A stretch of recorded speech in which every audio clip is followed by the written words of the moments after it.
Hi everyone, welcome to today's video. I'm Lisa from Down to Earth Gardening and Design, and today's video is on how and when to prune your lavender. So I'm here with my two lavender plants. I'm in Connecticut, so zone 6B, and I have two hardy varieties in my garden here that you may have seen in a previous lavender video. So I love them. They're a little hardier than some other varieties. I have Hidcote and Munstead, so one each here in my little vegetable bed that's also along my walkway. So lavender is a woody perennial, can be a little tricky, but once it gets established, it is drought tolerant and it is a sun lover, and you can use the flowers and the leaves for culinary use. And also they're just fragrant and they're really wonderful pollinators, which is one of the reasons why I have them in my vegetable bed. So they can be a little tricky to care for, and really it's mostly about the pruning, and it's important to prune them because they can become leggy pretty quick, and they can become really woody. And once they get woody, they really aren't likely to produce any new flowers or growth. So I'm going to show you how I prune them. I've already pruned one here in the garden, and I'm going to do the second one for all of you at home, so we're going to do it together. But I did want to say that the goal for pruning is to keep them mounded and shrubby to promote new growth. So the times of year, and there's two times to prune them, is right after they're done flowering. So don't be shy about harvesting your lavender because you're actually pruning your lavender or deadheading it. And then also in the spring. So it's spring right now, and I like to get out here as early as I can. I'm a little bit later this year because we were traveling, but it's still okay. You know, mid-spring is kind of my cutoff. But I'm going to use my 3Ds of pruning, which you may have seen in my Knockout Rose video. I love to use that because it really helps break it down how to address your shrubs or your woody perennials. So the 3Ds. So the first thing you want to do is you want to look for anything dead, damaged, or diseased. So my lavender, I haven't seen any disease on them. They're not really prone to disease. Really, for my climate, the biggest factor that we struggle with is them being hardy here, and also they don't love the snow sitting on them. So you can see here where the snow was sitting on them, and they will tend to splay. So you can see the branches are kind of laying down. So that's just another reason why we want to keep them tightly mounded so they don't do that. So really I'm looking for the dead or damaged mostly. So when I say damaged, I mean broken, and if that's the case, you want to cut below the breakage, or probably more often than not, it's the dead wood.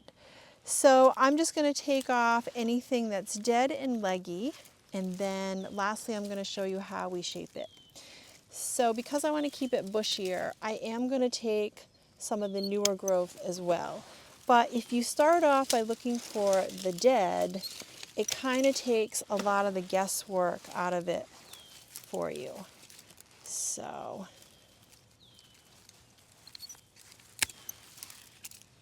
you can see this here.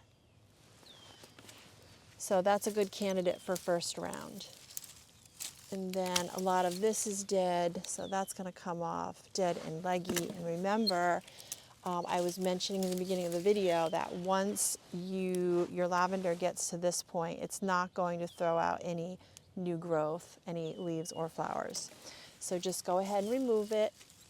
Now you can safely take off about 1/3 of your lavender.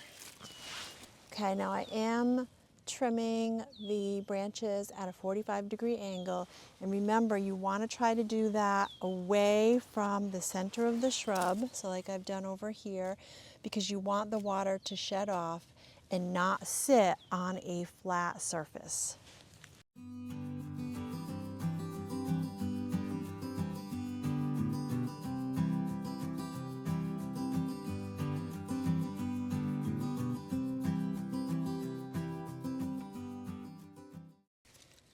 So the benefit of doing my pruning a little bit later is that you can really see the new growth. And lavender can be tricky because if you came out here early winter, you would only see this older growth here. So it would be hard to see the new growth. So it's really a little bit of a guessing game, and it's okay if you trim some of the new growth. So you really are just looking to keep it healthy. You're doing some selective pruning because our goal is to keep it a tighter mound.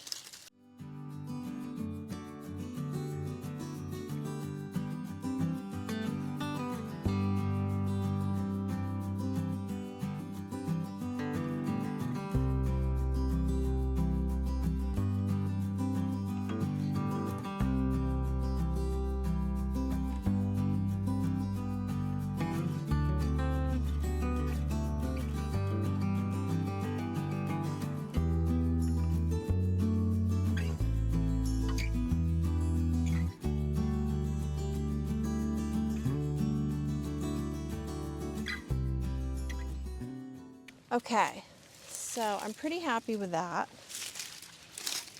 And I'm probably going to be cutting this back a little bit more after it flowers. But the last step that I like to do for pruning is just lightly shape it with my shears here.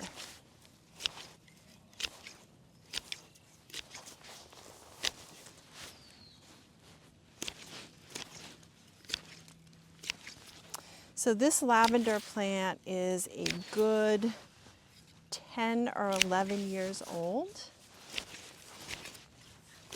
And I'm not going to lie to you guys, there has been a couple of years where I've missed pruning it. And that's why this one is a little more out of shape. But it isn't too late to rejuvenate it. There's just so many gardening tasks to do and so little time. It's a little awkward over here because I have this persistent Rudbeckia that wants to be here right on the edge. It's competing a little bit. And I now have my fencing here for the critters. It was so nice when the fencing wasn't here because I could let the lavender flop over into the walk, and then as you walked by and you brush up against it, it would release the fragrance. So that was pretty nice. But those critters, they ruin everything. But the battle's not over yet. Okay, so I'm gonna leave this one at this here. I say that and then I do a couple more cuts. But the last thing I like to do after I prune it is it's a little easier to clean the debris out. So I'm just gonna clean the debris out so I can get one last look at it. And I'm super happy with how the first one came out. It's a little more like the shape that I like, mounded and a little tighter. And this one just really took a heavy hit from the snow this year.